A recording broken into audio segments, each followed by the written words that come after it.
என்ன இல்ல இந்தியாவுல எல்லாமே இருக்கு. ஒரு இந்தியா 72 சிங்கப்பூருக்கு சமம். ஒரு இந்தியா 15 இங்கிலாந்துக்கு சமம். ஒரு இந்தியா 4 பாகிஸ்தானுக்கு சமம். ஒரு இந்தியா மனித சக்தியில 3 அமெரிக்காவுக்கு சமம். அமெரிக்க ஜனத்தொகை 28 கோடி. 28 கோடியில ஒரு எடிசன், ஒரு ஆபிரகாம் லிங்கன், ஒரு பில்கேட்ஸ் இருக்கும்போது 102 கோடியில 3 பில்கேட்ஸ் வேண்டாம், ஒருத்தர் கூட இல்லையே. ஏன் செருப்பு தச்ச ஆபிரகாம் லிங்கன் அமெரிக்கா ஜனாதிபதியா வந்தார். இங்க எத்தனை ஆபிரகாம் லிங்கன் இன்னும் செருப்பு மட்டுமே தச்சுக்கிட்டு இருக்காங்களோ தெரியல. அது ஏன் நம்மளால சாதிக்க முடியல? பணம், எல்லாத்துக்குமே பணம். இங்க திறமசாலிகள் இல்லையா? பல மடங்கு அதிகம்.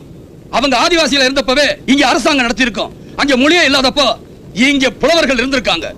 அந்த வளர்ச்சி இப்ப ஏன் இல்ல? பணம், லஞ்சம், அடுத்தவனுக்கு கொடுக்கறதுக்கா இவன் வாங்குறான், இவனுக்கு கொடுக்கறதுக்கா இன்னொருத்த வாங்குறான்.